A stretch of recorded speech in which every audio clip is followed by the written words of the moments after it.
Good afternoon. I'm Bren Cuney, Manager of Member Services for the Ohio Restaurant Association. It's my pleasure to welcome you to this free ORA Restaurant Education Series webinar, Inbound Marketing Habits, How to Use Sharper Thinking and Grow Your Business. Let's settle in to learn a lot of good information. I want to introduce our speaker. Nate Riggs is founder and CEO of NR Media Group, a Columbus-based inbound marketing consultancy and HubSpot partner. Nate is a member of the Ohio Restaurant Association and has extensive experience in marketing the food service industry. Welcome, Nate. Thank you very much for having me. Let's go ahead and just make sure everything is set up so we're seeing the right screen. How is that looking for you, Brian? That looks great. Awesome. Well, thank you very much for having me. Delighted to be able to do this webinar for you. Obviously, my passion is inbound marketing, and that is really a term that has become synonymous with digital marketing in recent years. And so that's what we're going to be talking about today in terms of how you can look at the inbound marketing methodology and adopt that for doing things like driving guest traffic into your locations, marketing offers, and really tapping the internet to be able to use its full potential to grow your business. And so I always like to start out with a question. Many people have seen this term, content is king, and heard marketers kind of spewing this for the last couple of years. But I always like to ask people if they actually know who might have been the first person to say it. And a lot of people might guess Joe Polizzi, who is the founder of Content Marketing Institute based out of Cleveland. He's been a big evangelist for the idea of using content on the web. Other people might say Brian Halligan, who is the founder of HubSpot or one of the co-founders of HubSpot. But you might be surprised to know that the very first person to say content is king was actually this gentleman, Bill Gates, and it was published in an article on the Microsoft blog way back in 1996. So if you do a simple Google search for this article, it's very hard to find the actual original post. But by using a tool called the Wayback Machine, which really kind of surfaces the archives of the internet, we can actually see the original Content is King article delivered in 1996 by Bill Gates. And what I think is really interesting is how Bill opens up this post. Content is where I expect much of the real money will be made on the internet, just as it was in broadcasting. Later in the article, he goes on to say the television revolution that began a half-century ago spawned a number of industries, including the manufacturing of TV sets.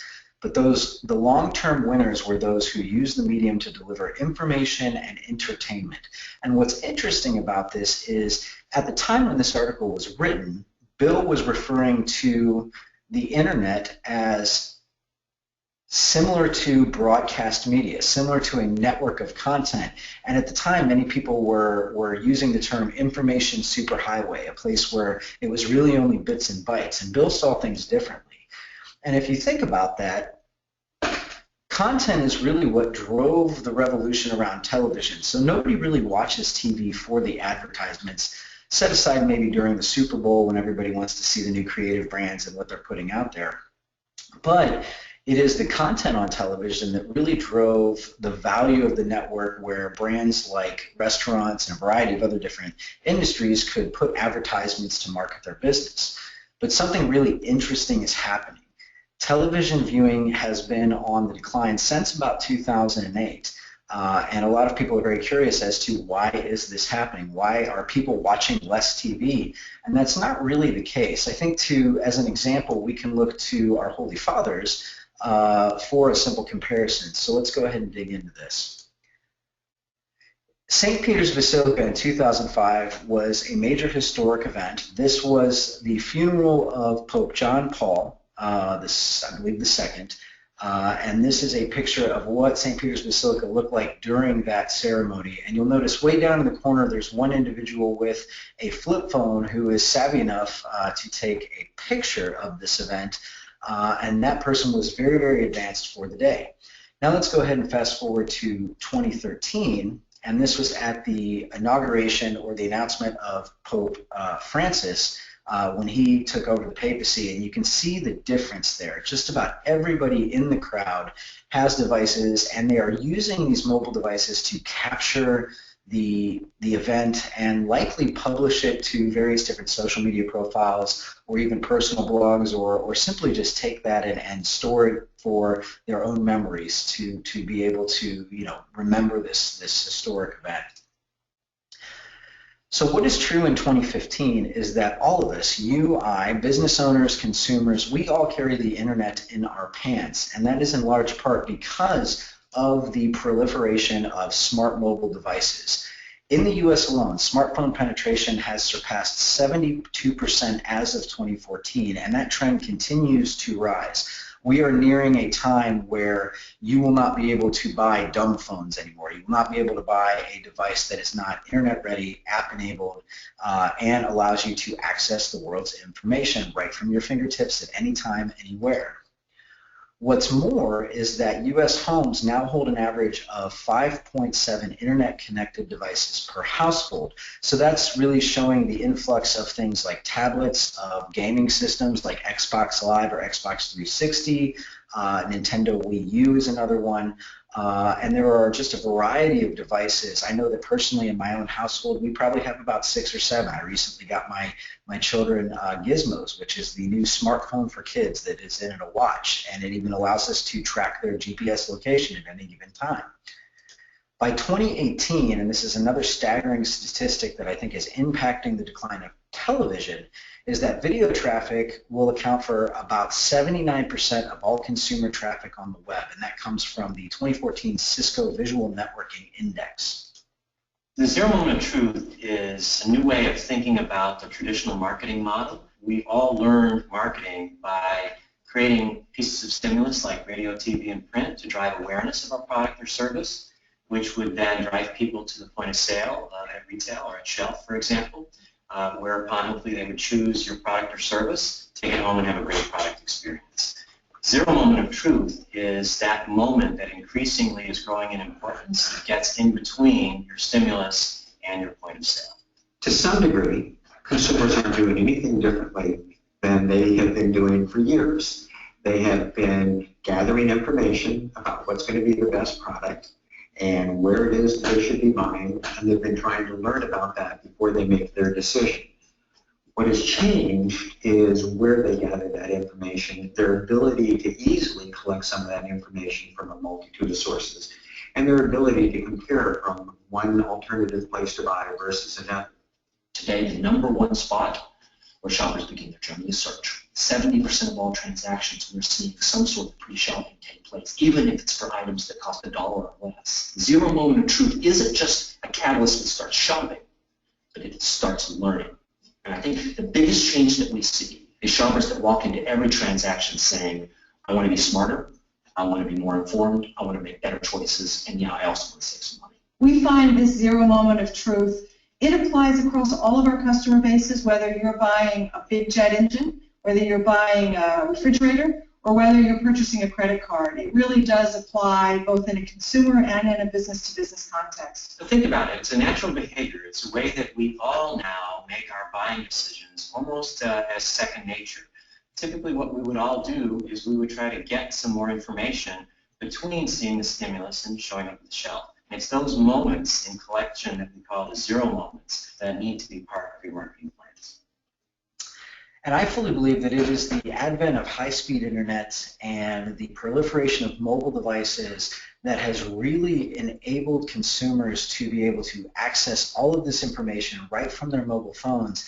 And in doing so, that has changed the way that consumers research the products and services and brands that they buy from, that they come to know and love, and that they share with their friends.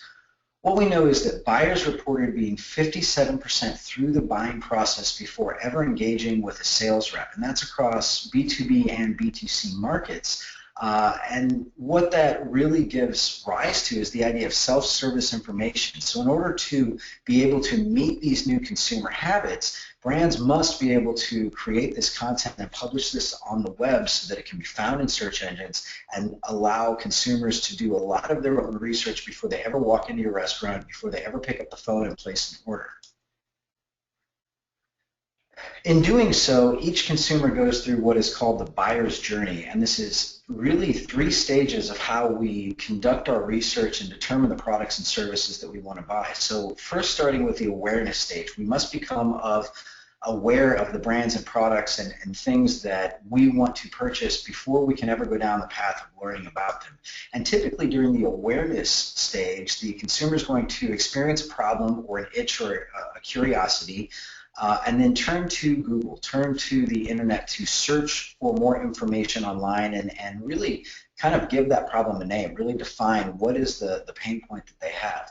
Once they do find those resources online, they move into consideration, which is really where that consumer is going to consume media or content on the internet to really educate themselves on what the solutions are. So an example of this in the restaurant industry might be around the trend of gluten-free. People might be looking for specific gluten-free menu items or restaurants that have really jumped on that gluten-free bandwagon, and this would be your chance as a restaurant to start to produce some of the content or media online, give them downloads of menus that allow them to see what options that your restaurant has around that trend.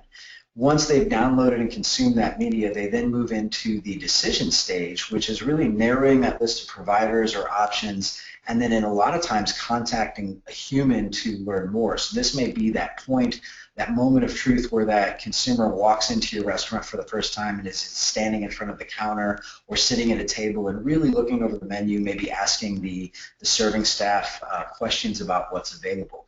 But these 3 stages, awareness, consideration, and decision, are part of what is called the buyer's journey. Another key concept in inbound marketing is the idea of buyer persona. You may have heard these as customer profiles or buyer profiles or customer archetypes. But in a sense, what this term means is that it is a semi-fictional profile that is related to your ideal customer, and it's based on a lot of different research and information that you have in terms of really trying to hone in on what are the needs of that specific consumer. What's important is that each buyer persona does go through their own buying journey. So for every specific market segment or customer segment that you have, every single one of those customers will actually go through a different buyer's journey based on what their needs are, and it is really the research that will give you the window into what those needs are, and thus being able to create content that meets each of those consumers' needs as they progress in their own research. So how do you conduct some of this research? Well, there's a lot of software as a service tools out there that can help you with surveys, focus groups, online research panels, and a variety of others. And let's not forget about web analytics and social media analytics. Social media analytics are very, very interesting because we as consumers will put just about anything up onto social media that is our unbridled opinion. So some of the tools that you can look at to adopt in terms of conducting this research are obviously survey tools like Qualtrics, SurveyMonkey, SurveyGizmo, GutCheck. Around the social media analytics side, especially around competitive analysis or social media engagement, RivalIQ is a great and affordable tool that you can use. And then Ask Your Target Market is really one of the leaders in the online research panel survey tools. And these tools, this category of tools, really goes out and collects hundreds of thousands, if not millions of users, all who are classified by various different demographics and psychographics. And it allows you to go out and launch a survey or launch questions to get feedback on people who may or may not already be your customers. So rather than starting with your own customer list, if you don't have that, you can go and use something like Ask Your Target Market to do that preliminary research.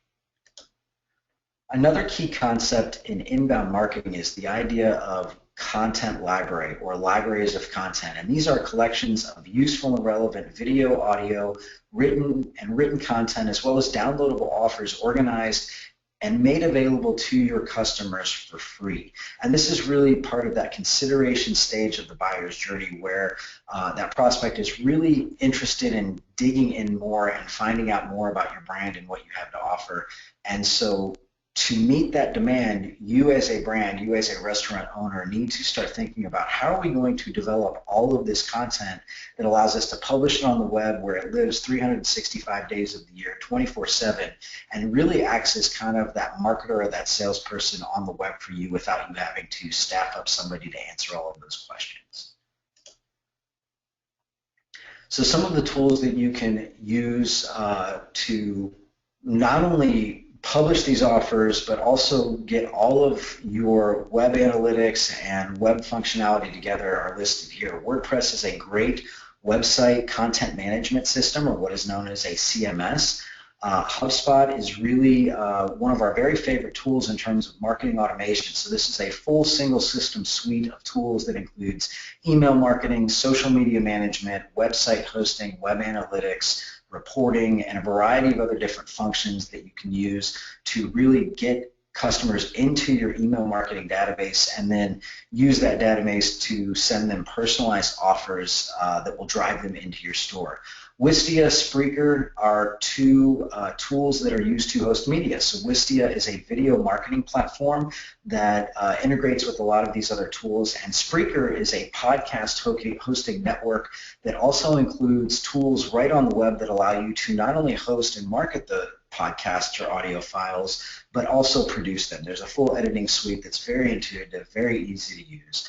Hootsuite and Sprout Social are independent tools on the social media management side and very, very low cost entry to get into these tools. Unbounce is also a tool that allows you to design landing pages where you can deliver content offers. And all of these tools are available as software as a service for low monthly costs. And I do recommend that at the very least you go ahead and check some of these out because they are very affordable and they can really change the game in terms of how you execute your online marketing or inbound marketing. So this is really the idea of what we're going to talk about today. We're going to talk about inbound habits. With all of these new tools and all of the things that we have, we really need to start to change how our habits work as consumers. And I'm going to give you a quick framework that you can use to start to adopt this methodology and begin to use it to drive up your revenues in your restaurant. So what is the difference between outbound and inbound marketing? Well, most restaurants today are very familiar with the idea of outbound marketing, and this was a methodology that was really birthed in the advent of advertising, television, radio, print, direct mail, which a lot of you are probably very familiar with. A lot of people are probably renting email lists and blasting out emails. The contrast is inbound is really about attraction. It is about bringing people to your site at the time when they are researching, using their mobile device, using their laptops, to really go out and see what their options are. And to be able to adopt inbound, you have to be concerned with what is your online platform, not just your website, but where do you show up on review sites like Yelp or Zagat? What marketing automations tools do you use? How much content do you produce, whether it's video, audio, or even written content? This is really what allows people to find you in search and be attracted and kind of enter the top of the funnel. And then it's up to your website to kind of convert them into various different stages of that buyer's journey. The inbound methodology really has 4 distinct phases. First, we're going to find strangers on the web and attract them to our website through things like blogging and social media and search engine optimization keywords. Once they are a visitor on our site, then our next phase is to convert them into a lead, and we're going to do that through what is called calls to action. Banners, buttons, badges that they can click to take the next step that takes them to landing pages and then allows them to fill out a form with basic information, join our marketing database, and then for that we give them an offer of some type of contact. Once they are in our marketing database, they are a lead. They become somebody who has shown interest in our business but may or may not be ready to buy yet. And so our next phase is to try to close them into customers through things like email marketing offers, automated workflows that kind of happen in the background on a sequence so you don't have to go and send every single email out when you want to promote a certain offer.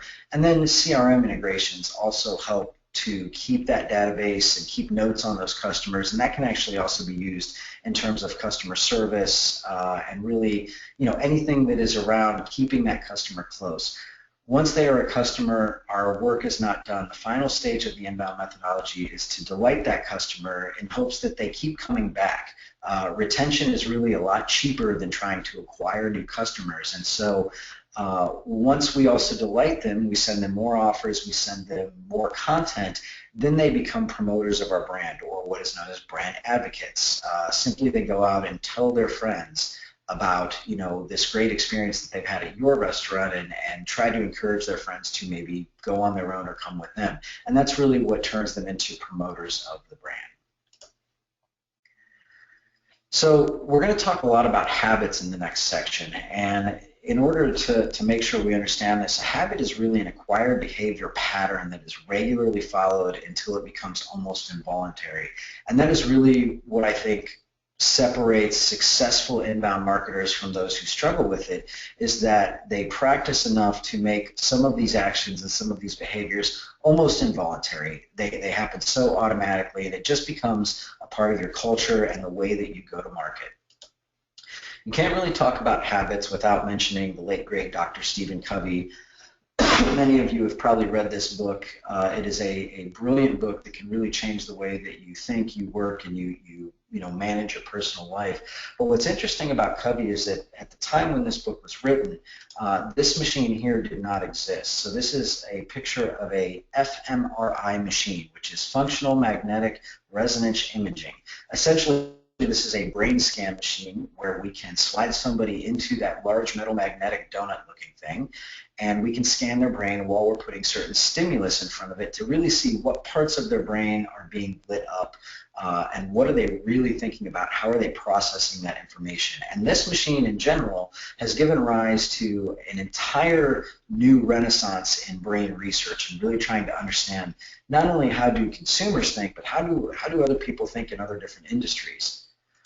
One of the books that came out of some of the research that I really, really like related to this new renaissance in brain scanning is The Power of Habit, written by Charles Duhigg. He's the winner of the Pulitzer Prize and a writer for the New York Times. And I do encourage you to go check out this book. It's a very interesting read. It's kind of a thick book, but well worth the time. One of the highlights that came out of The Power of Habit is Duhigg's take on what is called the habit loop. So our habits are formed in three various different stages. First, starting with a cue or a trigger. So something in the external environment that encourages us to go into a behavior. And then that behavior is the routine. So this is the series of steps or the series of things that we do that are triggered by that cue. And then to reinforce that routine, there is some type of an intrinsic reward. And if you can learn to adopt this idea of the habit loop and relate it to your restaurant marketing, it's going to be a game changer. I do encourage that you go back and read The Power of Habit by Charles Duhigg, but keep the habit loop in mind. You can print this slide out, hang it on your desk. It's really going to change the way that you think about your marketing. To reach more guests, you must build sharper inbound marketing habits, and that's what we're going to talk about right now. What are sharper inbound marketing habits? And so there are 7 of them, because you can't really talk about habits without having 7 of them in reference to Covey. Number 1 is search behavior. Number 2 is harnessing intelligence. 3 is answering questions. 4 is focusing on real time. 5 is production metrics. 6 is editorial roadmaps. And 7 is reaching or reach audiences. And we are going to go through each one of these habits and give you some examples, so hopefully you can adopt this for your own. So something you can actually try right now, which is really interesting, is if you are a Twitter user, go to Twitter or go to your search in Twitter and look for the words anyone know, capital A-N-D, and go ahead and stick in Chipotle, or even go ahead and put in your brand name for your restaurant. Very quickly you'll start to pull up a variety of results, and I'll show you what I found for anyone know and Chipotle. This is called the anyone know test. So when I type this into Twitter, I can pull up a few tweets that are coming out in real time. Number 1 from Aaron Brody, KFYO Brody. Anyone know where I can pick up the Chipotle soundtrack? I'm really enjoying this Regulators instrumental with a splash of bongo drums. If you've been inside a Chipotle, you've probably listened to this song on the soundtrack. From Slade, super_Slade. Truly don't know if anyone, and I mean anyone, eats more Chipotle than this guy's The Limit and myself. So that's an indicator of people who are obviously huge fans of Chipotle's food and their brand. Another one from Anonymous, Yana Great. Anyone know the number of the new Chipotle in flaggers? So this is somebody who is asking for a location number on Twitter, going out and just asking their network. And again, really looking at, the zero moment of truth, because we now have access to internet devices and mobile phones. We can go out and we can ask our social connections to give us tips, to give us help. And finally, Haley Durrett, does anyone know when carnitas are returning to Chipotle, asking for a friend? Obviously somebody asking about a menu item that they very much enjoy. You can do this on your own. If you're not a huge Twitter user, you can go to search.twitter.com, and this will pull up what is called a WYSIWYG search editor. So WYSIWYG is what you see is what you get, and it makes it very, very easy to use Twitter to filter out all the noise. You can search for various different keywords. One of those might be your brand name. You can search for exact phrases. You can search specific accounts. You can even search down to location. You can look for tweets that are coming out within a certain mile radius around a geographic location. A very, very useful tool in terms of using social media to really go out and see what people are talking about related around your brand. Another great way to do competitive research is to simply use Google Suggest. And so this is an example slide. If I type in Chipotle space versus, as in versus, and then simply take your hands off the keys, Google will actually populate based on the volume of search who your competitors actually might be. So you can see Chipotle's #1 result in terms of the highest volume of search terms is Chipotle versus Qdoba, and then Chipotle versus McDonald's. Focus groups are great, stakeholder interviews are great, but I tend to lean towards Google. Google really knows what people are searching for, and what's interesting about that sample is that it is not impacted by the researcher sitting in front of a focus group and asking that question. So tap into Google Suggest as a quick research tool to figure out who do you actually compete against, or who do all of the rest of the people who are using Google think that your brand competes against. Another key concept in this idea of search is what is called the demand curve, or the long tail. And so what we know is that in the old days of search, single words like shoes or restaurant or Mexican restaurant typically were 1 or 2 word phrases that were at the head of the tail. And so these will typically draw the highest number of search queries per month, but also the lowest conversion rate and the highest competition. So more people are competing for shorter terms because of that high influx of traffic. But because the specificity is low, people are not likely to convert on head-tail terms. So for instance, you might search for Mexican restaurant and pull up a variety of different options, but none of those options may be in your town. When you move down to the middle of the tail, when you get into 2, 3, and arguably 4 word phrases, now you may have Mexican restaurant in Columbus, Ohio, and you'll pull up a list that is relevant to that geographic location. And then even moving farther down into the tail with 5, 6, 7 word phrases today, those are typically going to draw lower amounts of traffic, but the traffic that you do draw is going to be highly relevant, and thus the conversion rate is going to go up substantially. And when I say conversion, these are people who actually click on that link to go to your website or go to your blog post or go to your social media profile and start to engage and move down to that consideration phase of the buyer's journey. Another great search tool out there is the idea of Google Trends. And so we can see over time, tapping into Chipotle, Qdoba, and Moe's, really Chipotle in the last couple of years has skyrocketed while everybody else has stayed flat. And so if you are a smaller restaurant, you may not even be showing up here yet, but this is a great tool to use if you are a larger brand and you really want to see, are searches declining around your branded terms or around your brand name, or are they increasing or are they staying flat? It can give you a lot of insights in terms of how to adjust your online strategy to meet some of these demands. And finally, another quiz I like to give when I'm in front of a live audience is ask the audience, where is the most important piece of this website? What is the most important section of the website? And arguably, I think it is the actual search bar. So if you are a Google Analytics user, you can tie Google Analytics to the search function on your site, and you can pull up information on what people are searching for when they are on your site. And the insight here is that if somebody is searching for content on your site, it's likely that they're not finding it on their first glance. And so that may be an indicator that that is certain content or certain pages or certain information that you want to include on the home page of your site to make it much easier for the users of your site, the visitors to your site, to find this information without searching. So I do suggest that you look into that. Look into how you can tie Google Analytics or your other web analytics programs directly into the search bar of your site to make sure that you understand what is the type of content that people want to find when they are on your home page. So with that, that is habit number one, understanding search behavior.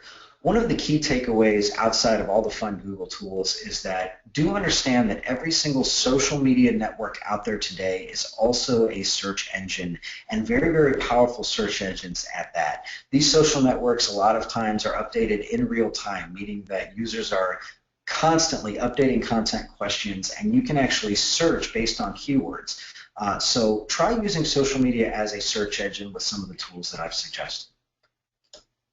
Capturing open-ended feedback is nothing new to the restaurant industry, but understanding all the commentary, including social media, is nearly impossible.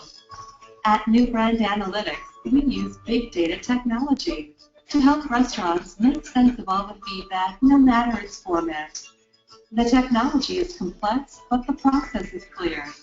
First, we built a mountain of qualified feedback from review sites, social media, blogs, and every other mention for each of your locations. We then break all the open-ended feedback down into its root pieces and translate it into restaurant-specific data. After breaking it down, we build it back up. Our algorithms organize each insight into one of over 50 restaurant-specific categories, location by location. With this kind of insight, the opportunities are endless. Identify anything from dish preparation issues to loyalty increasing service recommendations, all by geography, individual location, season, and much more. The revenue-generating insight is out there for your taking. Start listening like you never could before. For a free demonstration using your restaurant's real social feedback, contact us today. If you regularly attend the NRA show in Chicago, you may be familiar with New Brand Analytics, a very great company that is a software as a service company that really taps into that concept of analyzing social media to really get some customer insights in terms of what are people looking for, what are people talking about around your restaurants, but more importantly, what is the sentiment around those conversations? Do they love or hate your brand? Are they somewhere in the neutral middle? And New Brand Analytics is really a forefront technology that focuses specifically on the restaurant niche and industry. I do recommend you check them out because manually searching social media will work at the onset, but you will find very quickly that a little bit higher end tools, a little bit more research can really deliver some really great insights that will help you do things like adjust your menu, promote and test new menu items, even open up new locations and do some market research around where is going to be a location for your restaurant if you're looking to expand a franchise. So that is the habit number two, harness intelligence.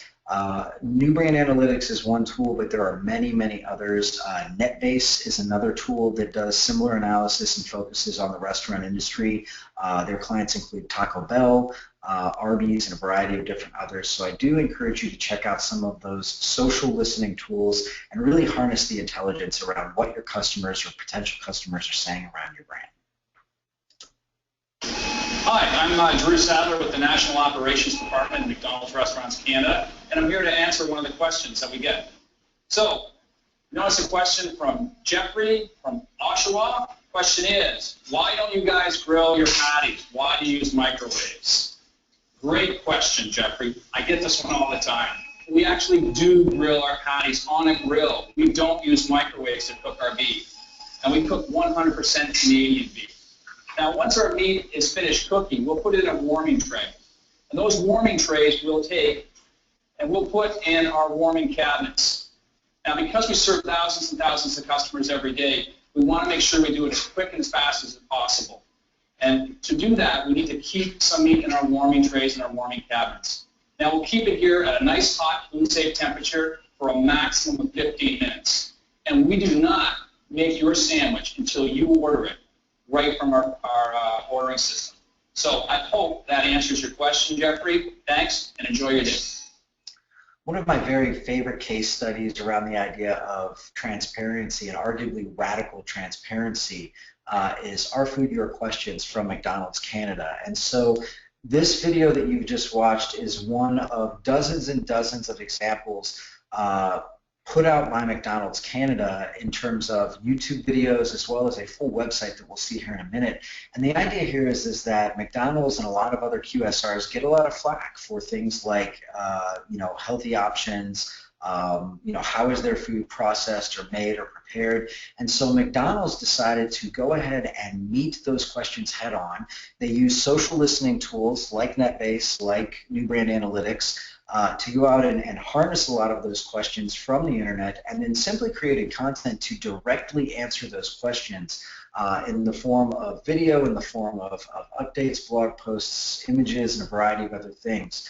You can look to Our Food, Your Questions. If you just Google that, it'll come up. McDonald's has actually built an entire site dedicated to this, and even gone as far as to implement a question search bar where you can also submit your questions. And it's those questions that actually fuels the content strategy for McDonald's Canada. It's one of the most innovative case studies in the restaurant industry today. So habit number 3 is be willing to answer questions. A lot of times we don't want to, as business owners or restaurateurs, we don't want to take on those tough questions, but doing so, really being willing to engage head on and answer those questions, sometimes in a one-to-one basis, can do a lot to breed goodwill around our brand by being very, very transparent and letting the customer inside of the brand. Another thing, though, you may have noticed the pixelation on the video. That video was shot on a very low-res device. You'll even notice that the manager had a BlackBerry in his hand. Sometimes our content does not have to be as polished as you might think. A lot of times that raw feel of the content, when it looks like it was just done on the spot, actually works to encourage the trustworthiness of the content and really show that it could have been just something that on a whim somebody did and put it out there on the web. Another one of my very favorite case studies is a local brand, Jenny's Ice Cream. Everybody's probably familiar with Jenny's Ice Cream. These guys have really had a tough couple of years in terms of the listeria outbreak, and for a lot of other brands that weren't socially engaged and really didn't build that direct communication one-to-one with customers, they may have gone out of business, and yet Jenny's is still here. And there's a reason why I think that Jenny's is still here, and one of it has to do with how they engage with their customers. So here's an example of a tweet from Bowen Close. Her Twitter name is @BowenAppetit. You might look into that and figure out that she happens to be a food blogger who wants to write content. The tweet from Bowen: just drove an hour out of our way to stop at Jenny's Ice Cream to find out they recently moved back their open time by an hour. Sad moment in all caps, which indicates that you're yelling on the web. Within just a few minutes, Jenny's Ice Cream replies on Twitter, which means they were listening. They were out there listening for customers who were tweeting at them. @Bon Appetit, sorry about that. The updated hours are on our website and Facebook pages. Did you see the old hours posted somewhere? Bon Appetit quickly replies, @Jenny's Ice Cream. I must have checked the website right before the change. It was maybe end of last week. Still said 11. @Jenny's Ice Cream, Bon Appetit. Terribly sorry to disappoint, particularly since you went so far out of your way, waiting it out. You'll notice that Jenny's keeps asking questions of this customer. They keep engaging them in the conversation to see what other information they can get, to see if they can turn this experience around. @Bon Appetit replies, @Jenny's Ice Cream. Had to keep on the road, sadly, but will keep making my way through the cookbook and hope to try the real thing soon. Well, this is an interesting insight because what we found out is that Bon Appetit actually learned of Jenny's from going onto Amazon and buying Jenny's Splendid Ice Creams cookbook. Now, the majority of people who may buy this cookbook are likely to not try to make a lot of Jenny's recipes at home. They're probably just going to go stand in line and have Jenny deliver that for them. But this is also an example of that idea of transparency. These are, intellectual property and proprietary recipes that Jenny is willing to publish in a book and then make that available for anybody who would like to buy that. So the idea of habit number 4 is real time. Your customers are out there using social media, asking questions, commenting on your brand, and if you are listening, if you're using some of those listening tools or using social media as a search engine, you can intercept some of those conversations and at least have the opportunity to go and engage with them and answer some of those questions. A lot of people ask, this is all great, social media is great, digital is great, but how do I know if I'm successful? How do I know if what we're doing is working? One of the things that my company has produced is this map. This is an inbound metrics map that really classifies, based on that buyer's journey that we discussed at the beginning of the webinar, what are the things that you should be tracking in order to know if you're successful in any stage of the journey. In just a moment, I'll make this available for you to download. There'll be a link up on the screen and you can take this away. One of the missed metrics in this model, though, that I think really stands outside of the buyer's journey is the idea of production metrics. This is the simple idea that if you don't build the content, nobody's going to come into the stadium to consume it. So the simple formula here is that your content output divided by your goal times 100 over a period of time will give you a percentage, a grade card, if you will, as to how well you're doing in terms of producing your content. You can go ahead and download this map. I do suggest that you print it out, hang it up in front of your desk or hang it in the kitchen somewhere and become familiar with it. The link is bit.ly/inbound-metrics-map, and this will give you an idea as to what you should be tracking as a restaurateur or a restaurant operator to make sure that you're successful online. Habit number 5 then is production metrics. Again, if you don't build it, they won't come. And so if you are not producing content on the web at a regular cadence and really hitting your content production goals, you can expect that nobody will be able to find you on the web, and thus all the rest of those categories of metrics won't take hold because you have to put it out there in order to get a reaction from your audience. Another thing to consider is how you're going to be producing all that content. Restaurant operators are busy folks, and your staff is likely busy as well. They're waiting on guests, they're making sure that the kitchen's in order, and so this is a report from Content Marketing Institute and Marketing Profs that shows that in small business in particular, the majority of companies are tapping both in-house resources as well as out-of-house resources in terms of partnering with consulting firms, agencies, and luckily in Columbus and around Central Ohio, we tend to be a very boutique agency-heavy town. So there's a lot of great partners out there that can help you get a feel for how you can produce this content. My firm is also one of them. But the case in point here is that don't try to do everything on your own because it takes a lot of work. There's a lot of work in terms of producing frequent and consistent content, and it's probably time for you to start looking at who could you partner with to help you take advantage of the internet.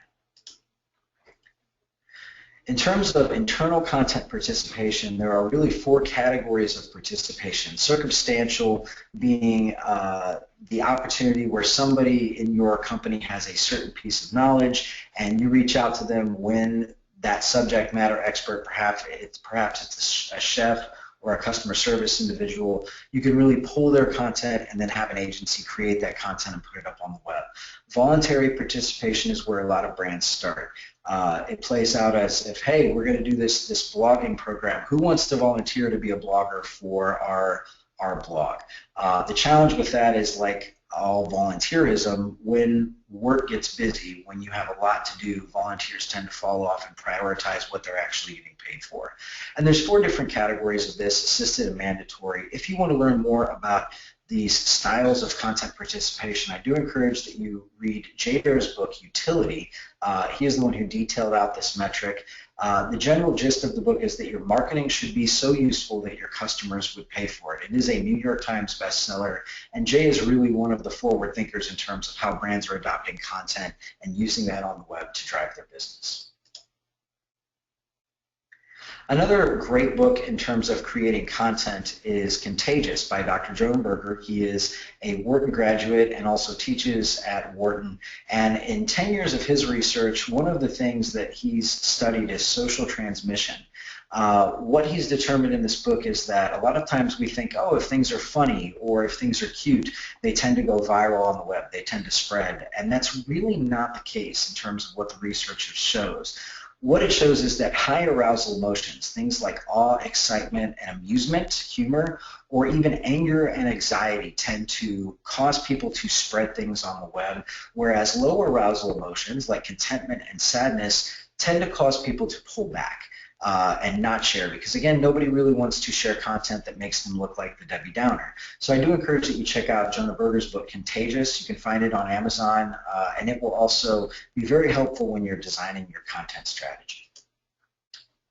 So habit number 6 is the idea of editorial roadmaps. You have to think about how are we going to produce content, what types of content are we going to produce, how frequently are we going to produce it, and who's going to do the work? Who is going to be the one who helps us produce the content, or are we going to do it all internally? So consider all of these things and definitely pick up some of those books I've recommended. If anything, it'll give you the base education of how to think about your content strategy when you do talk with partners or you go into training your team on how to do this internally. And finally, I want to include a quote from Jeremiah Oywang, who is with the Altimeter Group. He was formerly an analyst at Forrester Research, and this quote has always stuck out to me. Because of all the brands jumping in and spewing content, there's a deafening noise. So the one way to cut across all of that is to advertise and make your content shine higher. And I think the key point here is that we've become very accustomed to advertising our products and our services, the things that people buy, and that is very much our decision phase play. That is a decision phase piece of content. But marketing contents like menus and items and offers and things that are really paint the picture around our brand can also be very, very effective, particularly on social media where there's just tons and tons of content to weed through. So these are some examples of other brands using social media advertisement in the form of Twitter advertisements and Facebook advertisements that really are about marketing the content as opposed to marketing the products or marketing the brand. You can see some other examples from Arby, free roast beef sandwich. This is more of a decision phase content, but the case in point here is that social media networks are ad-supported networks. An example of this is Facebook in particular. At the onset, you would see 8 to 10% of your content be distributed into the news feed of your fans.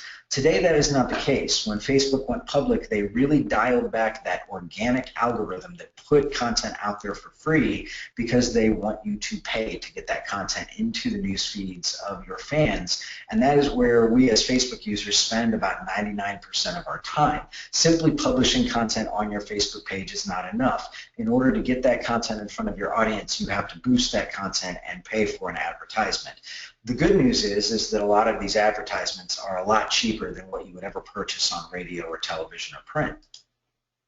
So here's an example of this idea of marketing content. Fried Maxick's CPA is a fairly well-known CPA firm, and you would think, what's a CPA firm doing on Twitter?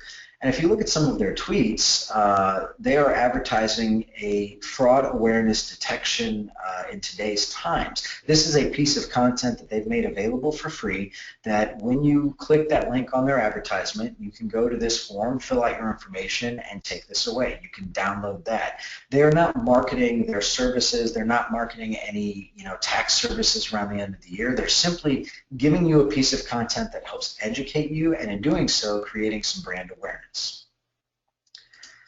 So habit number 7 is the idea of reaching your fans. Use advertisements on social media to go out and put your content in front of as wide of an audience as possible, and those who are interested will actually click through and download that content. They'll end up joining your email marketing database, and now that you've got them in the database, you have a variety of different ways to nurture that content and drive them into your restaurant and it'll give you the flexibility to do that over the long term, which will produce a very, very high return on investment. So to reiterate the point, the long-term winners are those who use the medium, this new medium of the internet, to deliver information and entertainment. And I want to challenge each of you to build sharper inbound marketing habits. Focus on leveraging search behavior. Understand how people are searching the web from their mobile device, from their search engines, from their laptops, and really try to get your content placed when they are in that research process. Harness marketing intelligence around using systems to scan social media and really get information on what are people talking about in relation to your brand and to your category. When you're finding those people talking, make sure to answer their questions. Make sure that you're monitoring social media and able to respond in real time, much like Jenny's, so that you can have a one-to-one chance to connect with that. Real time is about being present. Make sure that you don't take 24 hours to respond back to your guests. You wouldn't do that if they were in your waiting room, and so treat social media the same way. Focus on your production metrics. It's about how much content that you produce, and by producing that content at a frequent and consistent basis, all the rest of those categories and metrics will start to fill up, and now you'll be able to see some results. And in producing that content, make sure that you have an editorial roadmap. Make sure that you have a plan going forward. And then once you have that plan and you're producing content, don't be hesitant to use social media advertising or Google pay-per-click to advertise that content and get it out to as broad of an audience as possible. And if you do those things, I promise you that you will be successful with inbound marketing. And with that, that's all I have for today.